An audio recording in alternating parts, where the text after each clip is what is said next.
তা এখন তো প্রচণ্ড গরম পড়ছে, তো এখানে বানাচ্ছি লেবুর শরবত। তো আমি একটুখানি ঠান্ডা জল খাবো ভাবছিলাম, তো বললো না চলো একটুখানি লেবুর শরবত বানাই।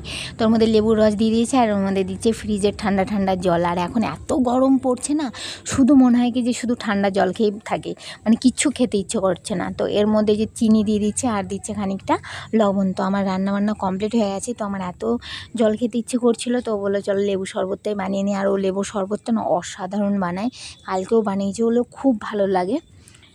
তো আমার ওই সাদা গ্লুকন্ডিটা অতটাও ভালো লাগে না, আর আমার অরেঞ্জটা শেষ হয়ে গেছে। তো আমি কখন থেকে ওয়েট করছি যে শরবতটা কখন হবে, আমি খেয়ে নেবো, কারণ প্রচুর জল খেতে ইচ্ছে করছিলো। এই দেখো আমাদের শরবত রেডি, তো 2 গ্লাস মতো বানানো হয়েছে। তো শরবত পুরো কমপ্লিট, চলো খেয়ে দেখে বলি। তো শরবতটা না অসাধারণ হয়েছিল, আর ও না শরবত খুব ভালো বানায়। দইয়ের শরবতটাও বাতাসে দিয়ে করে, খুব সুন্দর হয়, আর এটাও খুব সুন্দর হয়েছে। ও কালকেও বানিয়েছিল। তো এই যে আমরা দুজনে ভাগাভাগি করে খেয়ে নিলাম।